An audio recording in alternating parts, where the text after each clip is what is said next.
এই দুটো মেয়েকে লালন পালন করার ক্ষমতা আমার নেই, আর আমার যথেষ্ট টাকাও নেই। ওদেরকে এখানে রেখে চলে গেলাম, কেউ পেলে ওদেরকে নিয়ে যাবে।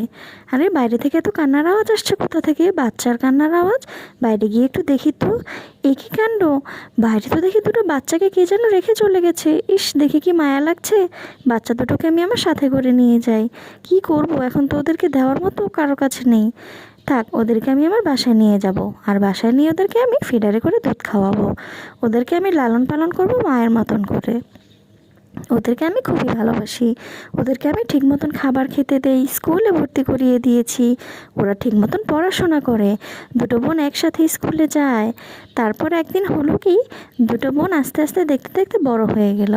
একটি বোন ভালো হলো, আর একটি বোন কিছুটা বখাটে হলো।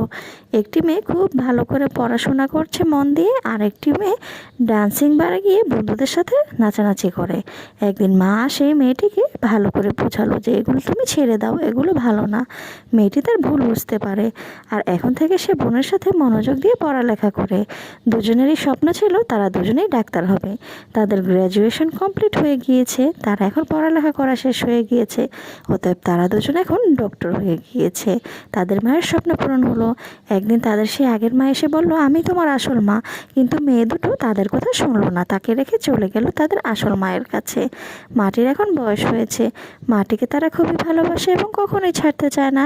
অতিরিক্ত বয়স হওয়ার কারণে একদিন তাদের মা অসুস্থ হয়ে পড়ে এবং সে মৃত্যুর সাথে পাঞ্জা লড়ছে। তাদের মা একদিন মারা যায় এবং সৃষ্টিকর্তার কাছে চলে যায়। তারা দুটি বোনই প্রার্থনা করতে থাকে যেন তাদের মা পরপারে গিয়ে সুখে শান্তিতে থাকতে পারে, আর সৃষ্টিকর্তাও তাদের দোয়া কবুল করে নিল। বন্ধুরা, মাকে ভালোবাসলে লাইক, কমেন্ট এবং শেয়ার করে দিও। বন্ধুরা, ভিডিওটি ভালো লাগলে অবশ্যই আমার চ্যানেলটি সাবস্ক্রাইব করবে, আর লাইক কমেন্ট শেয়ার করতে কিন্তু ভুলবে না। নেক্সট ভিডিও দেখার আমন্ত্রণ রইল।